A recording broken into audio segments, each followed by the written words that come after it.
Welcome back to Big Human Dead. We gotta do the 3, 2, 1. Okay. All right, no, that's fine. Never mind. No, I want to do Okay. it. 3, 2. 2, 1. I was a little early. Do we need to do it again? No. Okay. And welcome back to Big Human Dead. Hey everybody, that was Rob Ayers. I am Buddy Black. Yep. And this is our podcast where we just sort of talk about, horror movies and comics and all sorts of goofy things like that. Yeah. Just a quick reminder. Rob and I actually met while working on. We didn't meet while working on the comic book. I'd say we became friends while working on the comic book collaboration, The Story on the Road to Waterloo. It's true. Based on one of my punk records. Yeah. And I wrote a script for it, and Rob has drawn it into a pretty tight 4-issue. Yeah, 4-issue funny book series. Yeah, it's really nice. It's really cool. Before this, we were fans of each other. Yeah. And we could only assume that we dug the same things. Yeah. Just from checking out each other's style. But it was really in Waterloo that we really cozied up to each other. Yeah, I think so. Yeah. So, and that's our first episode. It was sort of like a little sort of Q&A back and forth. A nice, quiet, like low key, kind of cool, pretty chill. Get to know you, get to know us, kind of thing.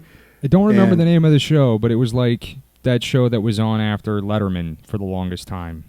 Do you know which one I'm talking about? Yes. Yeah, the Charlie Rose. Charlie Rose. Yeah, it was very Chuck Rose. Yeah. Yes.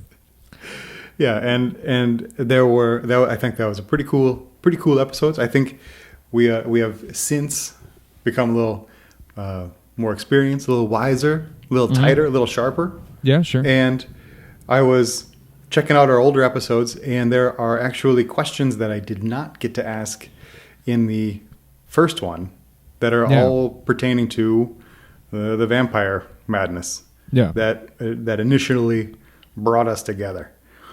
And so I was thinking maybe for this episode, I just hit you with those questions in the first half, and then later on, I'll ask them to you. I'll ask you the same questions. Yeah. How does that sound? Right on. Yeah. And cool. in between, I got a little Something? thing for you. Yeah. All right, lay it on me. What do we got? What do we got? All right. The first question I'm going to hit you with is, which vampire movies stick out in your mind from your childhood that were awesome? From the childhood. Okay. Yeah. Childhood vampire movie memories that are key moments in your vampire playground in your head. I think I told you before that that one episode of Are You Afraid of the Dark? Yeah. Tale of the Midnight Madness or something like that, whatever it was called, is like that's a big one that always sticks out to me for sure. And yeah, I mean, when I was a little kid, I didn't watch hardly anything just because my folks wouldn't really let me watch too much. And when I say childhood, I'm talking about even into your adolescence and like. I'm getting there. I'm building up. Building up to it. No, I'm not rushing you. I'm just saying once you're on your own, then childhood's dead. Yeah. Then it's adult things. But like if you're still under your parents' rooftop, okay, then like those movies count as well. I'm getting there. Yeah. No, I got it. Oh yeah. I'll just open up the window for you a little bit. That's all. No, thank you. I do appreciate that. But yeah, no. So yeah, definitely that episode of Are You Afraid of the Dark? I mean, we kind of talked about it a little bit in our director's episode, but I mean, as much as I'm really not too big on that movie any longer, Interview with the Vampire was huge at the time when I first saw it. Like I thought I'm not even. I don't even care. Like I thought that was a really really good movie. Totally. For a little until I kind of started to figure some more stuff out about writing and all that stuff. But yeah, I thought that was a great show. Yeah. Yeah. At that time, when at that age, that movie was on point. Yeah. For vampires, because we hadn't had a good vampire movie for years before that. It was all stuff that when we were like really young, Yeah. That was really the first straight up vampire movie for us, for our generation, I think. Well, and then there was that whole sort of like, I don't know, that kind of like BS goth revolution.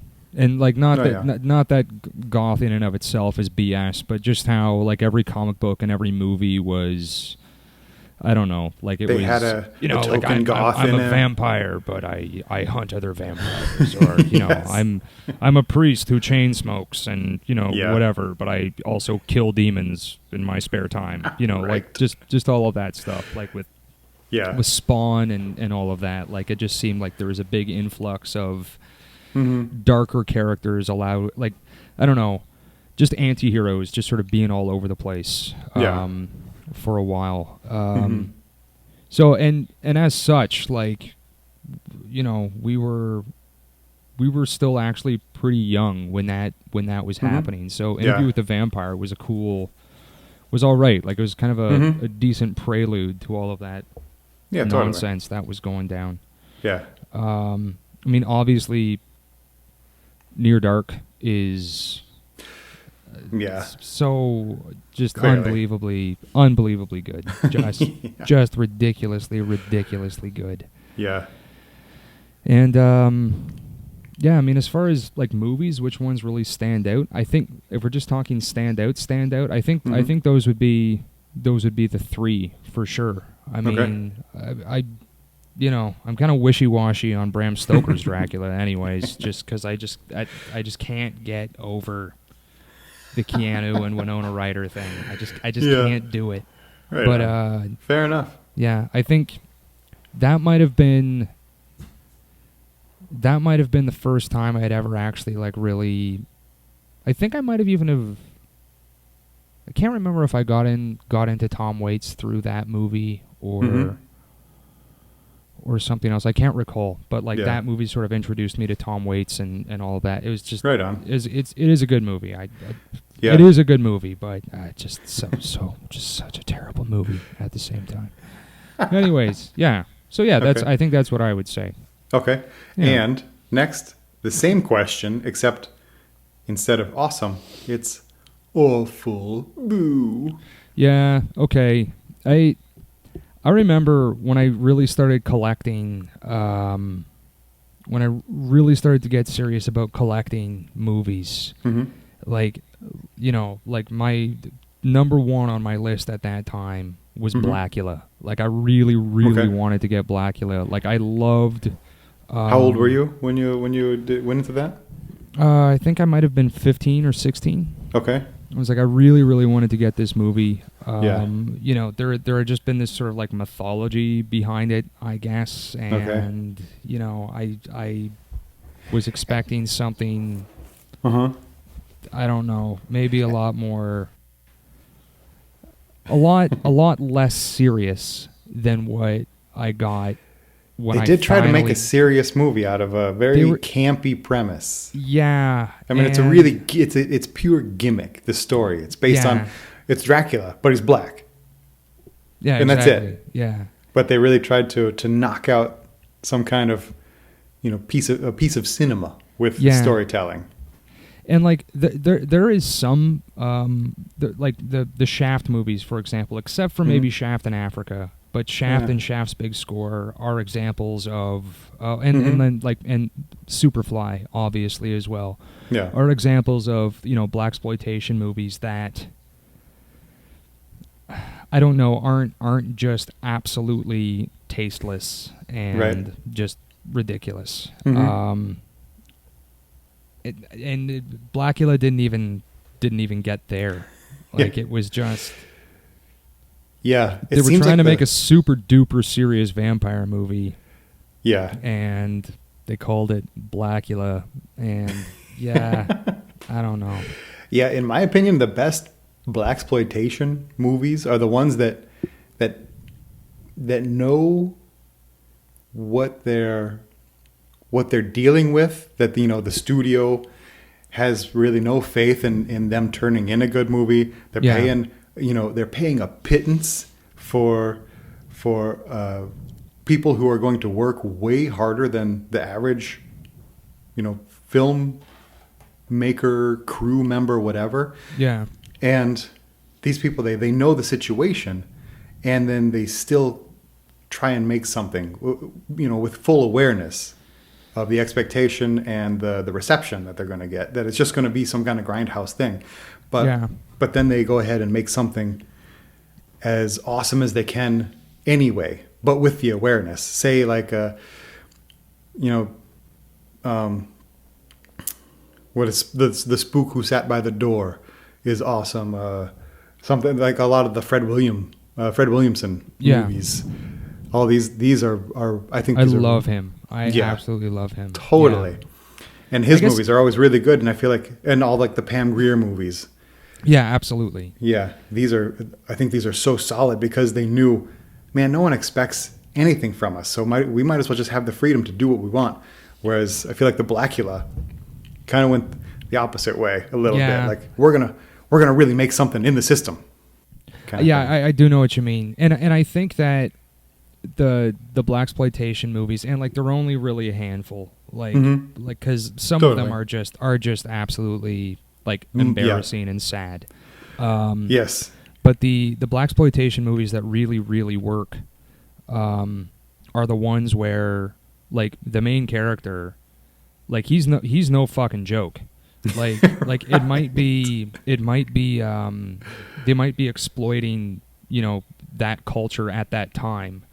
Right. But I mean, I've said to a bunch of people, like, there's no, like, blaxploitation is alive and well today in like all of the Medea movies and totally like Martin Lawrence and I mean Martin Lawrence doesn't really make movies anymore. Like it's not like that, but like Black Knight and National Security and all of that stuff. Like it's just I don't know. I think that it's embarrassing. Like I feel embarrassed and kind of ashamed watching that crap.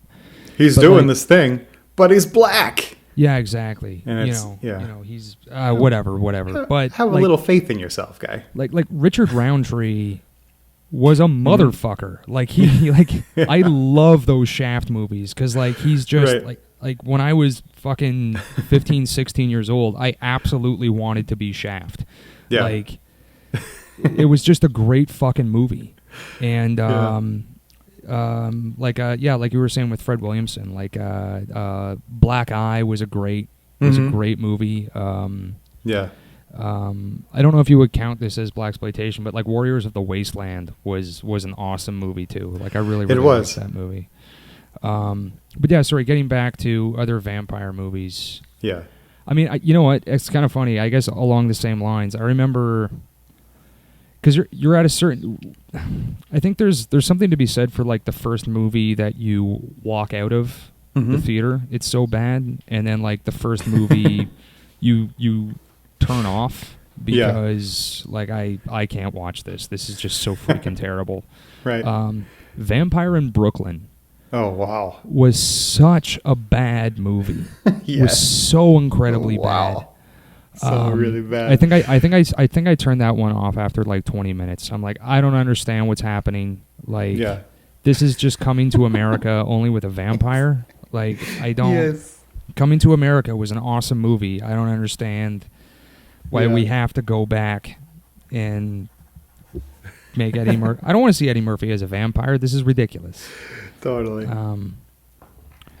Vampire Brooklyn. Terrible movie. Yeah. People, do yourself a favor and never watch Vampire in Brooklyn. Don't watch Vampire in Brooklyn. If you haven't already. Just don't do it. Yeah. Trying to think if there was any other ones. I think I'm still going to put, although it was on my previous list too, I'm putting Bram Stoker's Dracula on this list as well. On the shit list. All right. on the hit and the shit list. Yeah. Because fair enough. I mean, this is a snapshot of your formative years right. in regards to vampire movies. That's correct. Regardless of what you think of it now. Yeah. Even if it's the same review. It's even from the first time I saw that movie, I'm like, this movie is great. Yeah. Why the hell are you casting, Ted, Theodore Logan, and Reality Bites in this yes. in this freaking movie? Like, I don't. Yeah. I just ridiculous. And yeah, I think I did 3 for the one before. I think mm-hmm. I'll do 3. I kind of did 4, whatever. Mm-hmm. But yeah, no, I'm okay. I'm okay right with on. that.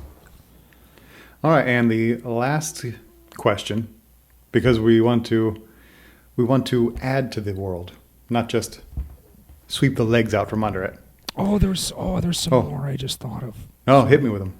So From Dusk Till Dawn is one of the coolest movies ever made. Yes. John Carpenter's Vampires. Okay. Goes on the shit list. All right. Because that was the movie where I realized that I think the only reason why John Carpenter became a director is that so he could just make his own music. Like, I don't think anybody would want to buy a John Carpenter record necessarily, but he kept going back to the whiskey every week and for open mic night in L.A. Yeah, and they were like, excuse Mr. Carpenter, we appreciate you and what you do, but I'm sorry, but we already have a full schedule. I'm sorry, we just can't fit you in this time either. And so, fuck it, I'll make Halloween. Yeah. Yeah. Why not? But yeah, John Carpenter's Vampires goes on there. Yeah. Goes on there too. Yeah, for sure. On the shit list. On the shit list, yeah. It's got to go on the shit list. It's weird so movie, fun. man. It's so fun. Did you see it in the theater or at home? No, actually, I'm surprised I didn't see it in the theater. Because, I just have bad luck in the movie theater a lot. Yeah. Okay. Yeah. The shit list goes James Woods. I don't know what to tell you. Oh man. John Carpenter, for as much joy as he's given the world. Yes. You know what? It's an awful movie. There are a lot of movies that John Carpenter has made that there might be Halloween and The Thing. Yeah. He hit a bullseye with those movies. Yeah, especially with The Thing, in my opinion. Yeah. Yes. But the rest of his catalog is sort of... Some of them come closer to the bullseye than others. And some of them are way, way, way, way off. Yeah. And John Carpenter's Vampires was just kind of halfway maybe between the bullseye and nowhere near the board. Yeah. I'll say with John Carpenter, I think of any director's catalog, I've never flip-flopped as much as I have with his movies over the span of my life. At any given moment, I'll think of one of his movies, or I'll see it on whatever, and I'll think, hey, this movie's actually pretty fun. Whereas 5 years ago, I would see the same thing, the same scene, and just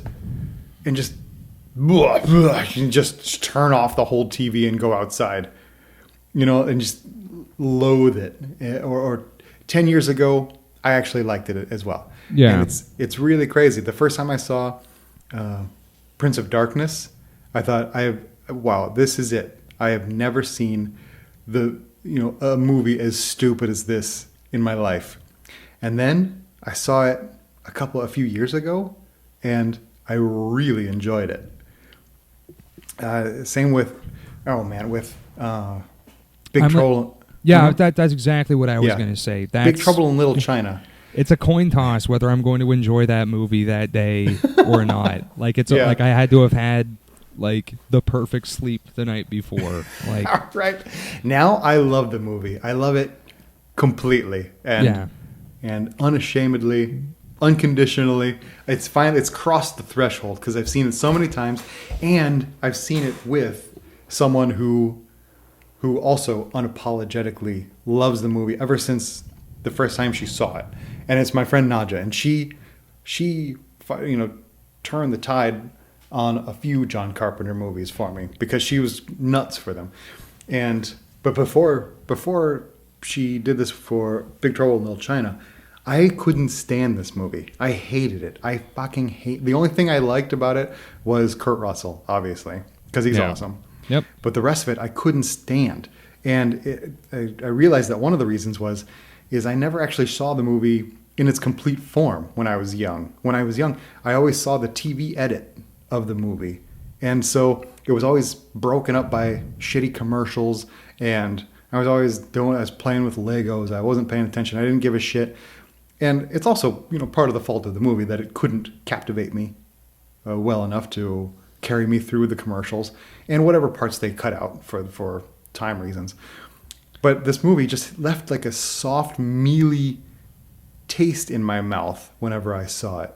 You know what I mean? It's a really, really weird movie. Yeah. And unless you're guided through it by someone who loves it. Yeah. And now I do love it. And but she could not do the same for Prince of Darkness. But like I said 2 years ago, I guided myself through this trauma and came out a stronger person. Did you ever see what was it called, Ghosts of Mars? Oh fuck. I have not even bothered or attempted to reconcile that difference. Okay. I saw this once and said, done. I'm done with the fun. I almost saw that in the theater. I don't know. You dodged a bullet on that one. Yeah. Huh? Was that... I just want to see it because it's fucking Ice Cube on Mars. Like, that sounds like...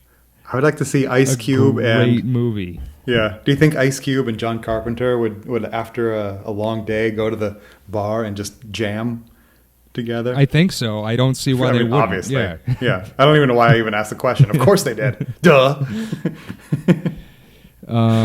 Okay. Yeah. So what's next?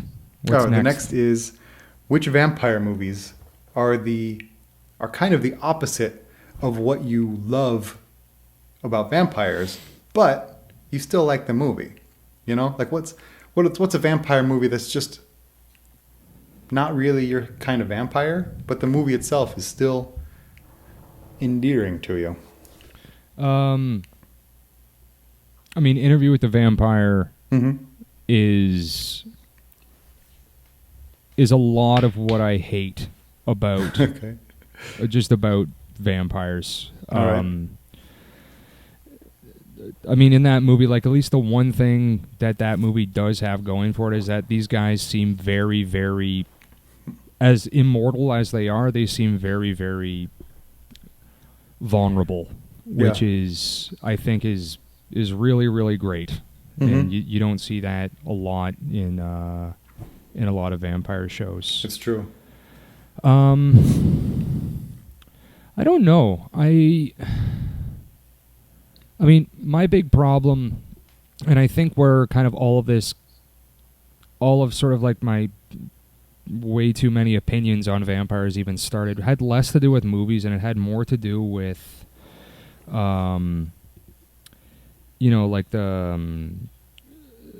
like the TV shows and the role-playing games and even some of the video games I was playing kind of in my adolescence where... I mean, it's okay to have a anti-hero, but it just seemed like far too often that anti-hero was a vampire, and we just sort of lost sight of the fact that vampires are monsters. Right. And you can't just decide that vampires don't need to kill people and drink their blood anymore because it's convenient for your fucking television show, Buffy the Vampire Slayer. Yeah. Like, you can't really do that, you know. Like the big one that really pissed me off was Vampire the Masquerade, which was a tabletop role-playing game by White Wolf. I remember this. I tried to play this a couple times, and I just couldn't get into it. And I don't know if it was. I would like to say that it was, some kind of altruistic or not altruistic, some kind of,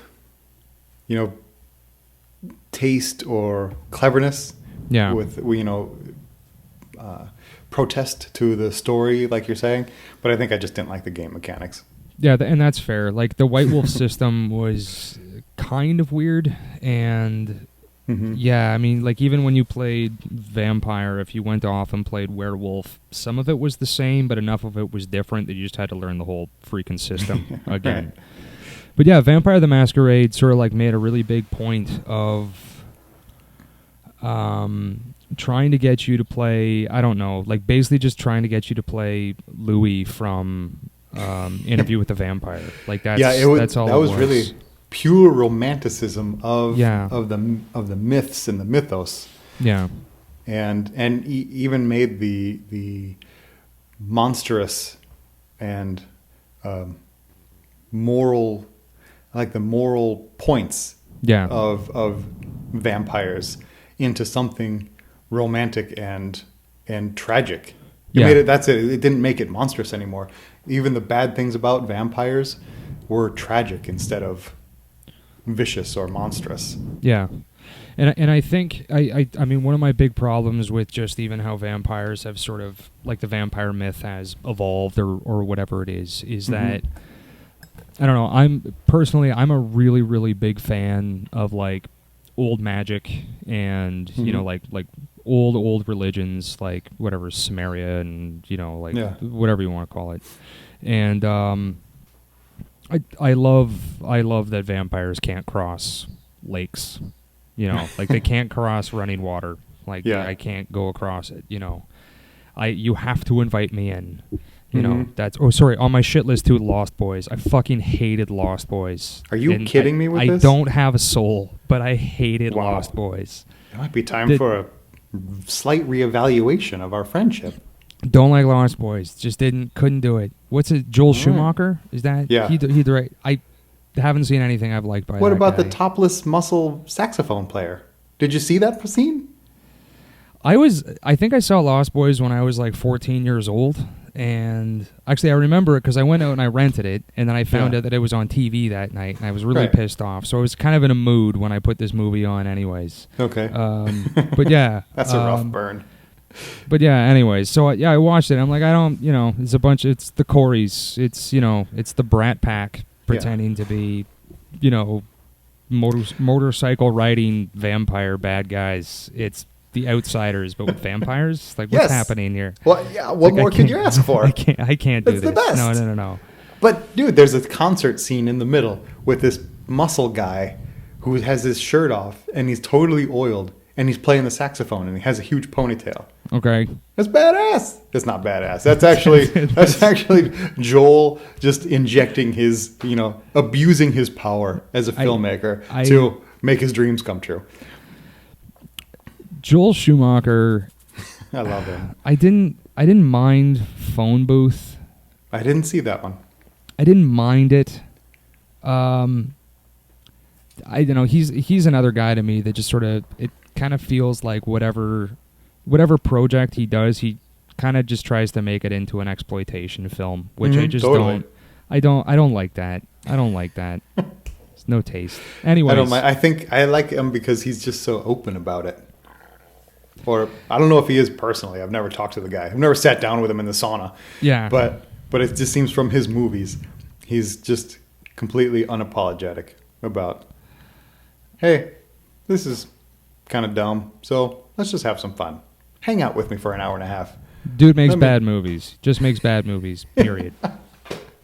But yeah, no, sorry, and I really, really liked the idea that, you had to invite a vampire in, like there were all of these rules that took place, and, the more modern everything became, the more inconvenient these things are going to become. You know what I mean? Because, like, if there's a, if there's a hydrant broken on the street, you're going, I'm not going that way today, I guess. I think that, so that's what I was trying to do with Waterloo, was trying to take a lot of these old vampire rules and sort of turn them into, modern, like put them in a modern setting and just sort of see what would happen. And I think it worked out really well. I think it's really cool. Totally. Yeah. Anyways, it's a biased opinion on my part. But yeah, I mean, yeah, of course. Objectively speaking, it's the greatest thing ever written. Completely objectively. From this, I deduced from the scientific method that the end result is the story on the road to Waterloo is fucking awesome. I weighed it, and then I also weighed the Bible, and the story on the road to Waterloo weighed more. Yeah, and I'll be damned if the Waterloo didn't outweigh the Bible by at least 3 ingots of gold. Therefore, it's superior to the Bible. Yes. And that's weight equals value. I didn't make that up. Yeah, no. Yeah. I mean, this is just science we're talking about. Yeah. All right, let's do you on these questions. Okay. So, I'm question the first. Yes. Now I'm Charlie Rose and you. All right. I like this. Did they ever smoke on that show? I think they smoked on that show a while ago. I think even when I was a kid. I kind of feel like they were still smoking on that show even when I was like 13 years old watching it. Not that I watched it. You know what I mean? No, totally. I understand why why you would backtrack and hide that fact that you actually watched it. I can't imagine which 13-year-old would watch Charlie Rose. Yeah. I just don't. I can't imagine what 30-year-old would watch Charlie Rose. I don't know. I'm sure it was interesting for somebody. Yeah, in theory, it's a great idea, but in execution, that was so boring. That was rough because I would always see it on, and I would think, what is this? Because it's got the black background, this big wooden table, and it's just these 2 dudes, and it would always be one actor that, was interesting or something, and then it was just Charlie just kind of running his goddamn mouth. Yeah, running his stupid fucking mouth, talking all his shit. What vitriolic son of a motherfucker. I know I'm almost 33 years old, and I know that show hasn't been on for a really long time, and I'm not even all that positive that Charlie Rose is still alive. But I have developed a strong hatred for the Charlie Rose program. Yeah, nothing it's to a medical do with condition. This rage. Yeah, it's called exactly. Scarliolata. All right. So, which movies stick out in my childhood memory? I'm asking the questions. Oh, okay. I'm sorry, buddy. So, which vampire movies stick out in your mind from childhood as awesome? As awesome. There were a few. Now let me ruin your vibe for a minute. Yes. By telling you that adolescence or childhood extends from the time of birth to when you moved out of your parents' house. Okay? I forgot to give that stipulation in the beginning, so I thought I would just interrupt you. Yeah. Yeah, but it's a tricky one. When I'm 17, is that still a childhood memory? I say yes, because there are 2 movies that I wanted to put on my list that really influenced me, but I was 17 when I saw them. But you're not an adult until you're 18, or I guess in your case it would have been 21. So you had right. 3 more years of childhood than I did. It's true. That's just one of the benefits of being from the United States, being born in the United States. Not only are we given freedom to be free in, but we also get 3 extra years of childhood freedom to enjoy. Yeah. Unless we sign them over to Uncle Sam once we turn 18 and that's true. Join the army. Yeah. Or the military. Okay, so mine are Fright Night. Okay.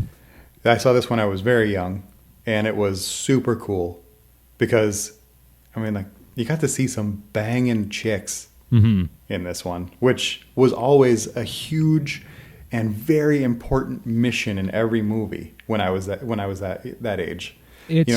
Yeah, I don't. It sounds kind of gross to say it at this age, but Totally. yes, like Completely misogynistic to say it at this age. Sorry, people, but Yeah. when teenage boys are watching a movie, if there's boobs, that's good. Yeah. Yeah. And I wonder if it's Sorry. the same now for boys with the internet and how readily available boobs and bare legs and butts and things like that are. But like when we were kids, it was a very rare occurrence. You either got to see just a few seconds of bare breasts in a horror movie that you probably weren't supposed to be watching to begin with, or you got to see breasts and legs in the rain-soaked porno mag that you found in the woods by your house. Yep. And so either way, it's going to be brief, a little unsatisfactory in the execution, but it's all you have. Yep. So you just got to soak it up as hard as you can. And Fright Night has all of that in spades. It's also fun. It's pretty cool. I think it's really a fun movie. Yeah. This one informed me as a child as to what vampires are. There's also a movie called Count Yorga. Do you remember this? In this one, it's it's not Oliver Reed. I always want to say Oliver Reed for some reason, but he looks like a smaller Oliver Reed. And in this one, the Count Yorga is more of when he goes all vampire, he's kind of blue, if I remember correctly. Okay. And it almost treats him. It treats vampirism as more of an alien presence in humanity, and it was kind of cool. And there's a couple creepy moments. Overall, it's not so great a movie. I've seen it recently, and it didn't really hold up to the candle I've been holding. Kept burning for it. Mm-hmm. Another one is From Dusk Till Dawn. I saw this movie a billion times. I think I even said this on the show at some point. But there was a theater that was going out of business on the same year that From Dusk Till Dawn came out. Okay. No, it was the same year, and the movie was already a few months old, and so it had already gone from all the other theaters. And this movie theater was going out of business, and for this 1 week, they were just playing the movies they had in their storeroom over and over for $1 each. Oh, wow. For each viewing. Yeah, and From Dusk Till Dawn was one of the movies they had, and so it was Florida, and it was the summertime, and what are we gonna do? Me and my friend Mark would just go to the theater, and we just gave him $5 at the ticket counter, and went in and just hung out and watched From Dusk Till Dawn 5 times in a row. Oh, wow. Every day, every week, or every day of that week. Yeah. Yeah. And so this one was one of them. The Addiction was also of the that same year, Okay. I believe. And this was Abel Ferrara's vampire movie. And it's not like I knew who Abel Ferrara was at that time. I wasn't a film snob, cinema asshole yet. Yeah. But this movie was pretty cool. I really like this one. It's got Lily Taylor in it, and so can't go wrong with that. No. The Lost Boys Yeah. was awesome from beginning to end. Okay. And Near Dark, obviously, we've already yammered on about Near Dark a million times. And and lastly, there was a cartoon. It was an animation, and I don't know what it's called, and I haven't been able to find it since. And it was in this short time that I mentioned where we had cable television, and I think it was on Showtime or Cinemax. It wasn't HBO, I don't think. And it was just a 10 or 15 minute animated version of Nosferatu. Oh, wow. Yeah. And that sounds really cool. It was really cool. It was dark. It was weird. It had no dialogue. Sound. Yeah, no sound. And that's it. It was almost like if I remember right, it was like a Bill Plimpton-esque kind of animation where it was just, rough drawings and Yeah. just dark and rough and fast. And this made me so fascinated with vampires and the whole idea of Nosferatu and everything. Yeah. That I would just go crazy every time they showed it in between movies. Because back then they would play a movie and then there would be 35 minutes of commercials and tiny short films and this and that. And this one I would go mad for it because it was so cool. It was really like how I imagined vampires should be. And I sort of mentioned it before. Like, that's part of the reason why that episode of Are You Afraid of the Dark, like, it sounds really stupid to say, but how it really got my imagination running way too hard, sort of at that young age, because I had never ever seen a vampire like that before. Like, just sort of like floating around everywhere he went and looking like a goddamn corpse. Which was just amazing, super cool. Yeah, but totally. So, which vampire movies stick out in your mind from childhood as awful? This one, there's not so many on this list because I was just eating up every piece of horror I could. But there are a few that really slipped off the tracks. Okay. First up is Monster Squad. I did not like this movie. I thought we talked about this before. I thought you were pro Monster Squad. No. I thought you were pro Monster Squad and I was anti Monster Squad. No, maybe I was playing devil's advocate. But okay. That movie sucks. It does suck. And I didn't even put it on my list as a shitty movie because I just assumed that it wasn't a vampire movie. It was a ridiculous... No. It's just a ridiculous piece of crap. It's true. It's really a ridiculous piece of crap. Is that Corey Haim in that movie? I don't... I gotta do one of these every episode. I gotta screw up once. I don't know if one of the Coreys is in that. I thought one of the Coreys was in Monster Squad. I might be an idiot. Anyways, sorry, keep going. I'm just gonna look this up real fast. I love the Coreys. I love Corey Feldman. I love Corey Haim. I love the Coreys. It's a real pity that one of them died and one of them doesn't really do much anymore. Unless he does, and I just don't know about it. I'm kind of out of the loop. I haven't kept up on my Corey blog lately. I guess not. No, it doesn't look like any of the Coreys are in there. I mean, he may as well have been a frickin' Corey. I think it was like a Corey analog that they put in there. Yeah.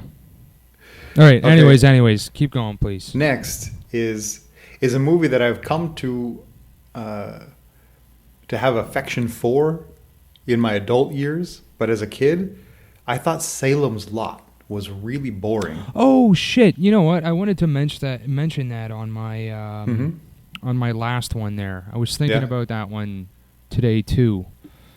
Sorry for the ones that weren't not my cup of tea vampires, but still a bitchin' vampire movie. Yeah, Salem's Lot was great. Really, really good. Yeah. Yeah. Now I really like it. I mean, it's got Darren McGavin in it, who is awesome, and it's directed by Tobe Hooper. Mm-hmm. And it's a cool movie. I mean, it's fun. I like it.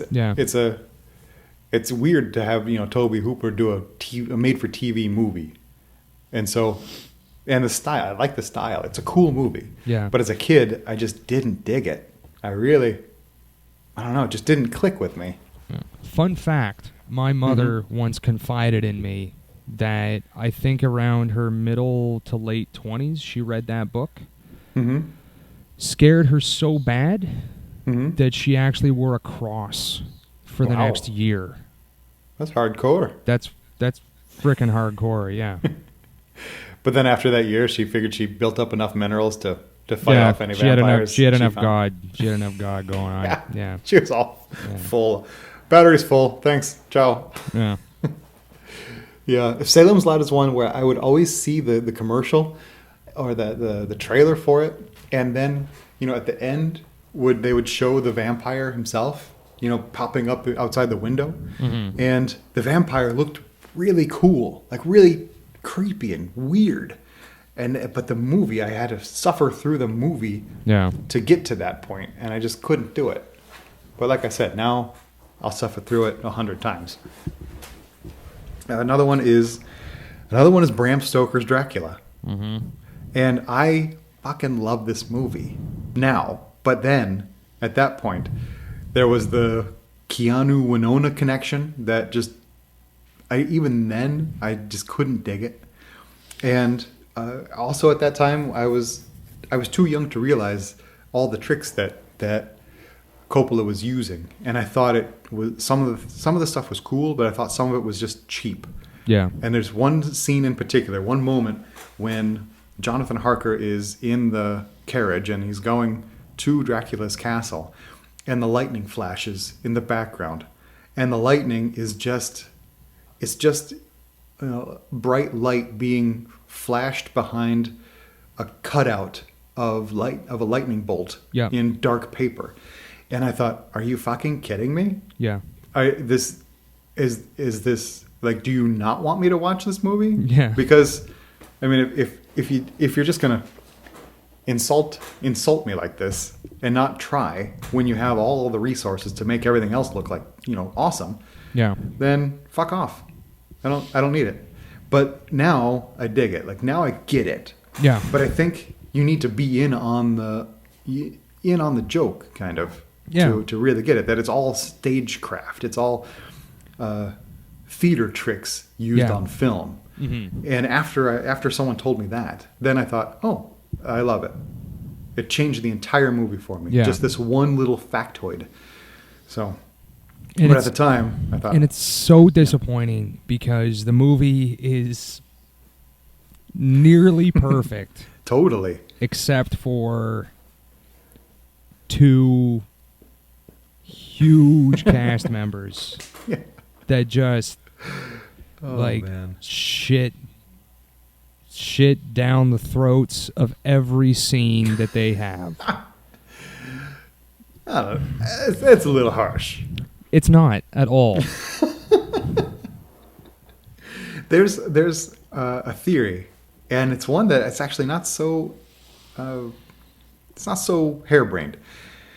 Is that Keanu is such a huge star because he's such a blank slate. Like, we're able to project our own personalities or disposition or our identity. That's what I'm trying to say. We're able to project our own identity onto him because he does not clutter his face with his own emotions. And this is actually kind of a scientific thing. Like, you can break it down. I don't know if you've ever read Scott McCloud's Understanding Comics. This is a really good book. And he mentions that you can have the Mona Lisa, and then the very opposite of that is the women's bathroom door sign with just the cookie cutout of a woman. The Mona Lisa obviously is pure art and everything. The women's door bathroom is just a cutout, but it does something that the Mona Lisa can never ever do, and that is convey a message and allow you to you are the woman. This is the woman's room. I kind of got off strayed a little bit off there, but the point, I understand. I absolutely understand what you mean. The point is, like, Keanu's face, he keeps it low key, and so we're able to project a little bit in our minds. We're Neo, we're Ted, we're Jonathan Harker. Yeah, no, and I've heard that. I've heard that sort of like that blank slate argument a lot when it comes to A, video games, and B, not every action movie, but many action movies. Totally.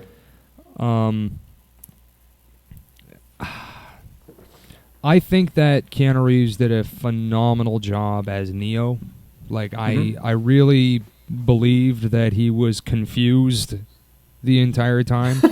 I don't hate the guy. I think he's fine. Like, there's been a couple of movies that he's been in that I think that have been really, really fantastic. And I enjoy his performances in those movies. Yeah. Harker in Dracula, no. Absolutely not. No. it's a totally different. Yeah. It's a totally different caliber of, like, we're not talking Point Break here, boys and girls. Like, Right. you know, I like hamburgers. Sure. You know, Yeah. love a tasty hamburger. I'm not going to go into a steakhouse and order a goddamn hamburger. I want a frickin' steak. All Keanu right. Reeves is the fucking fish stick in the Oh my God. in the steakhouse of Bram Stoker's Dracula. That's rough. It's so bad. And Winona Ryder is the, I don't know. Oh God, she's so bad in that movie. She's so freaking bad in that movie. She's the women's bathroom door sign. She's the women's bathroom door sign in the steakhouse. Yeah. Yeah. She's good now, though. Have you seen, like, Black Swan? I didn't even realize that was her. Oh yeah, she was in that. Yeah. That's a movie that I have to watch again.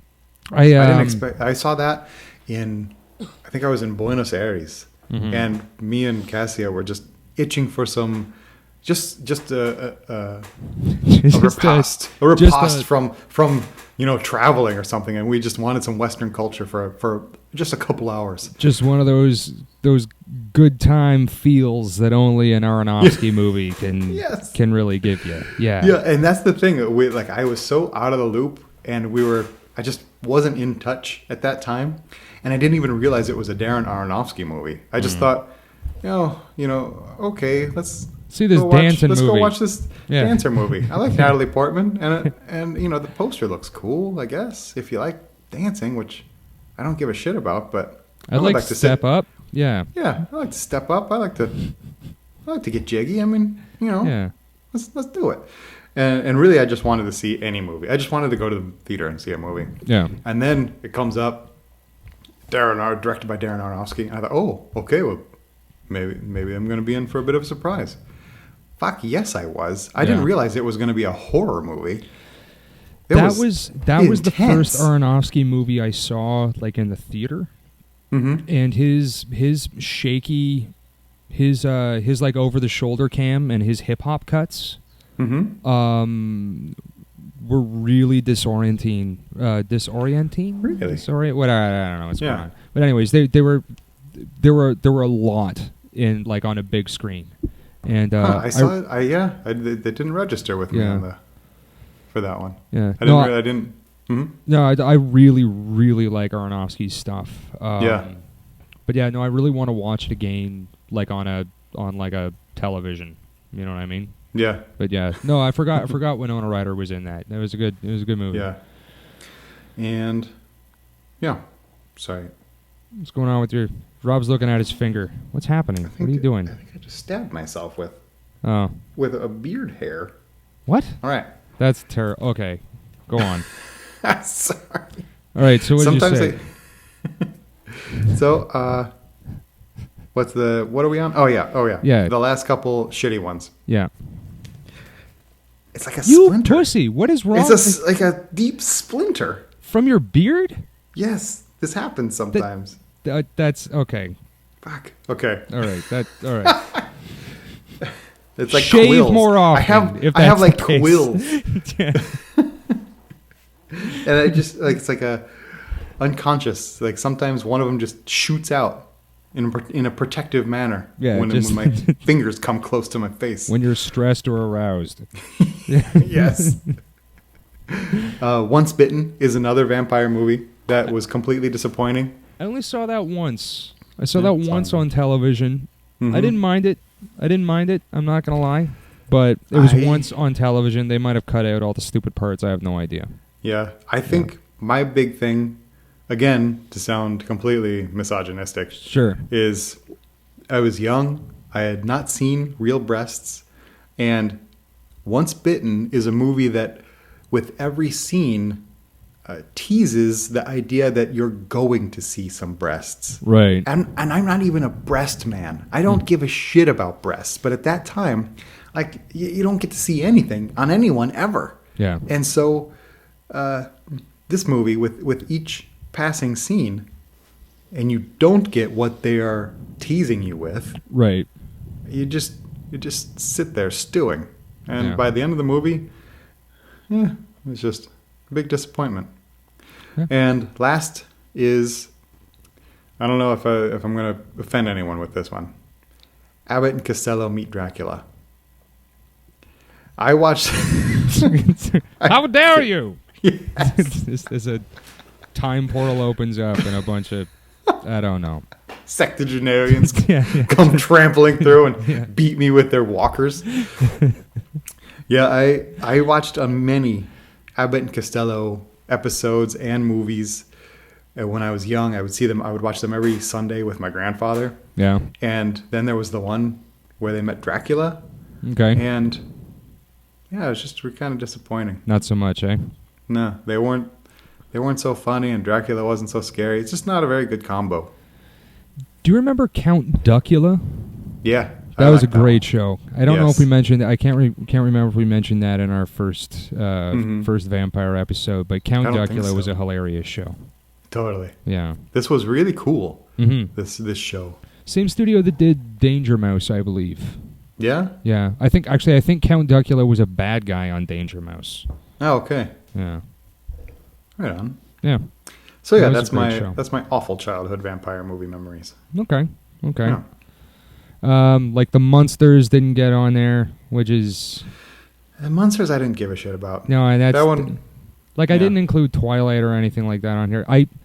Nah. Around the time where everyone was having a really great time Mm-hmm. shitting on Twilight, I didn't Yeah. say anything because I haven't read the books or seen the movie or anything. So No. my wife and I watched Twilight 1, I guess, Yeah. together. So, I mean, it was a bad movie. Yes. Like it was. It's quite bad. I mean, even by just movie standards, not just the implications of ethics and morals being fed to young women, but just as a movie, Yeah. it's not well made. No, I mean, which is kind of I don't know. Like, I know that the director, was a woman, and generally when you're getting into sort of, I mean, like American Psycho and Near Dark are both really good examples of, Mary her own made a. I don't know if I'm pronouncing her last name, but well, she you did should such a say it like a medical condition, and you shouldn't have Mary her own. She did such a good job on American Psycho. Yeah, it's so cool. Like she does a lot. Like all of her stuff has been cool. Yeah, so I mean, I guess Near Dark doesn't really count too much because I wouldn't say Near Dark is all that misogynist. There's not much of a gender study in that movie, in that story. I don't think. I don't know. I think there's something to be said that with, I don't know. Anyways, but no, with we'll just leave that one alone. I don't want to get too deep into anything right now. But like with Twilight, given that again, it was sort of misogynist. Mm-hmm. It's like very sort of, I mean, fucking the vampire and the werewolf. Actually, I don't think there's a werewolf in that one yet. But the vampire is hunting the girl, kind of. Mm-hmm. All throughout that movie. You would think that there would be more of a feminine perspective on that, I guess. And I didn't really I just kind of really feel like they could have done a lot more with never mind the script, which was a piece of shit. Why are you playing baseball? Like, just why are you playing we have to play baseball when it's during thunderstorms, so people won't suspect anything. Why are you playing baseball at all? Yeah. You idiots. It's rough. Yeah. I have actually seen all of the Twilight movies. I had to. Oh, I had to put myself through it. I just had to see how deep does this hole go. Yeah. And it's deep. It's very deep. My wife has read all the books, and I believe she's seen all of the movies, but wow. The last two, I think. She's more hardcore than I am. I could not crack the spine on any of the books. Yeah. I didn't even bother to try. I think she read 3 of the books in a day. Like Jesus.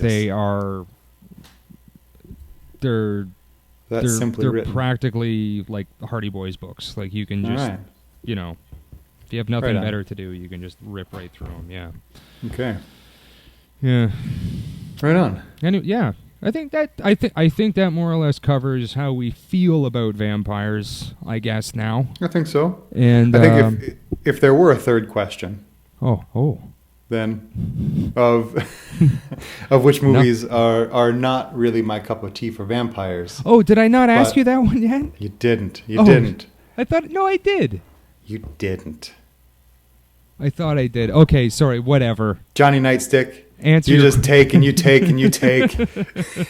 You never give.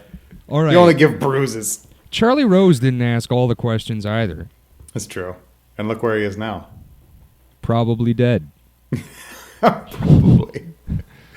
Oh man, we are gonna hear. We are going to hear so hard from the Charlie Rose contingent. Yeah. There is going to be a backlash from this. I'm just waiting for it. This is going to be awful. Which vampire movies are not really your style of vampire at all, but you still like them for whatever reason? It's a very poorly worded question. Yes. Anyways, it's also true. Dracula. The 1990 version with Frank Langella, okay, which I really like this movie, but it's just a retelling of the book, and they did a really good job. Yeah, but it's just not my thing. I kind of like, as far as vampires go, I like there to be a little something more in there. Yeah. For whether it's like Bram Stoker's Dracula. There's all of this flair, there's this theatrical flair to it. Yeah. Or if it's near dark, it's like a dismal Western or, this kind of thing. But Dracula, the 1990 version, is just a very straight telling of Dracula. And it's a good movie. I like the movie. It's just not how I like my vampires. Yeah. So that one's on there. Kolchak, the Night Stalker. Do you know this? Do you remember this series with Darren McGavin again from Salem's Lot? He had, I think it was only one season, and it was in the 70s. And you're bringing back so many freaking... I don't remember this show. I was just thinking of Forever Night. Do you remember this show? Forever Night, yeah, I remember this. That show Totally. was so filmed in Toronto. Yeah. It's insane. I Crazy. don't remember anything from any episodes at all. Yeah. I don't know if they ever commercial. acknowledged that they were in Toronto. I have no idea. But yeah, Forever Night. Jesus Christ. Anyways, sorry. So yeah, Kolchak, the Night Stalker, he was a reporter for a Chicago newspaper, a Chicago rag, and every week he would get a tip or stumble upon some kind of urban legend / myth, or whatever, and he would investigate it, and he would come down to the truth of it, and he would write his I don't know if he wrote like an opinion, like I think he wrote the editorials or something. Okay. And every week it would be, I found a vampire, or I found a giant alligator in the sewers, or Right. This kind of thing. And there was one episode, I think the pilot or the movie episode was with Dracula, and then there was another episode with the vampire. Oh, so they actually made a distinction between Dracula and just the regular think vampire. So. Yeah. I could be making it up, but I think they did.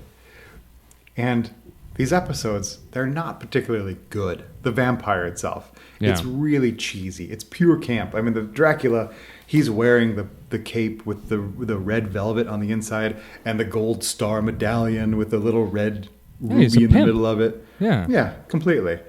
And in a way, not to put too fine a point on it, but it sucks. But on the other hand, it's magic, and Darren McGavin just pulls it off flawlessly. And no winking at the camera at all. It's all just very straight. I'm a reporter. I'm in, the thick of. I'm in the shit, figuring out all this stuff, and it's great. It's a great series, and this. I hate the vampire that they make, but I love the show. Yeah.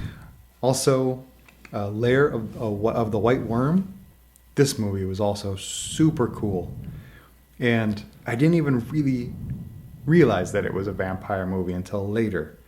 And this is a Russell, what's his name? Russell something. This British guy who makes these kind of weird, dry British monster movies, essentially. Okay. From Wales. I think it's not quite British, it's more Wales than anything. Okay. And Lair of the White Worm is pretty cool. Yeah, he since passed away, I think, maybe 5 years ago, a few years ago.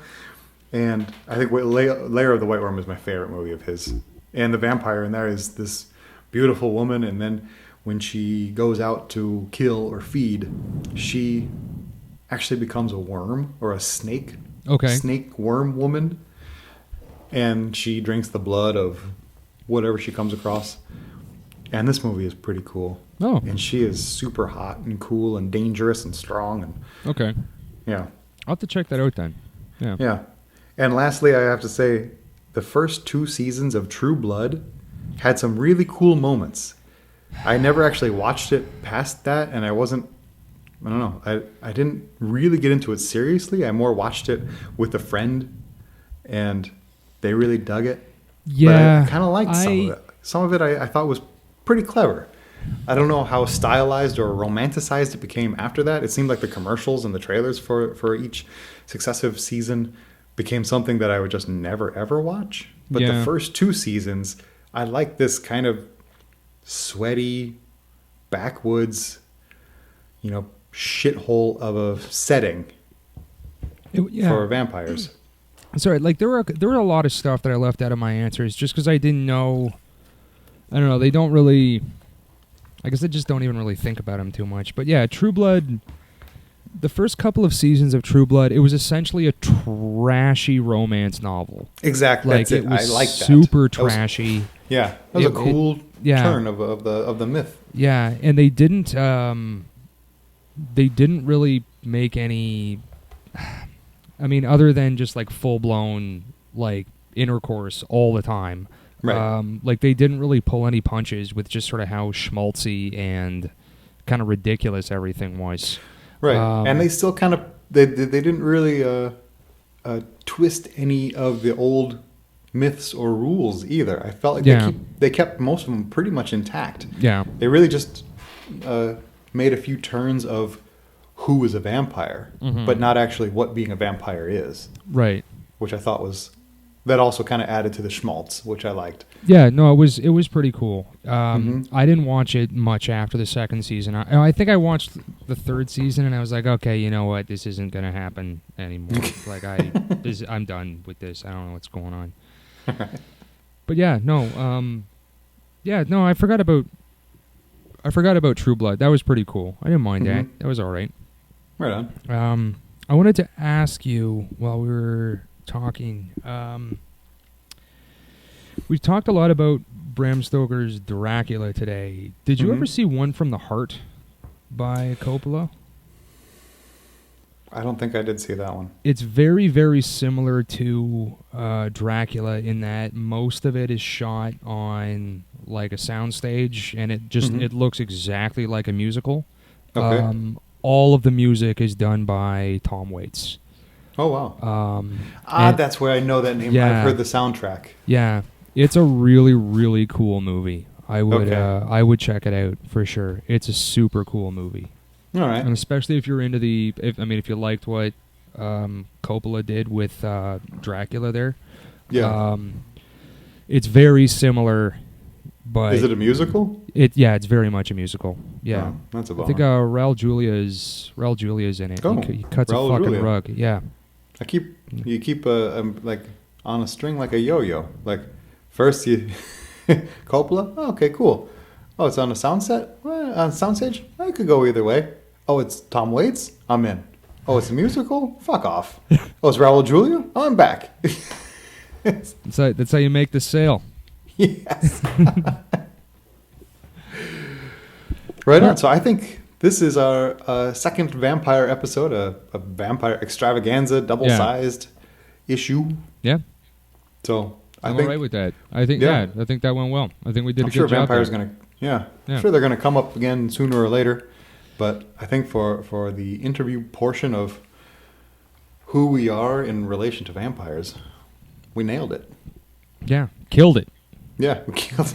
And if any of you listeners out there have any disagreements with the awful movies or agreements with the awesome movies, then let us know in the comments. Don't disagree with me, though. Okay, yeah, don't disagree with Buddy, because as I've said, his alter ego is Johnny Nightstick. Yeah. And if you're walking home from your well, I'm not gonna hurt you. Data entry job late at night, and you already missed the late train, and you have to only if you make minimum wage. If you're above, and that you're safe. If you're above minimum wage. Yes. No. Of course, I'm just teasing. No one's safe, but no, of course, yeah. Absolutely disagree with me if you want. That's totally fine. I'm just teasing around. I'm just I'm fucking with you. It's just what he does. He's a punk rocker. Don't say that. That's embarrassing. He's a big swinging dick around Toronto. Big punk rock star. Are you done? Almost. From Toronto to Vienna. His name is synonymous with rocking out. Rocking out. All right, I'm done. All right, Kate, thank you.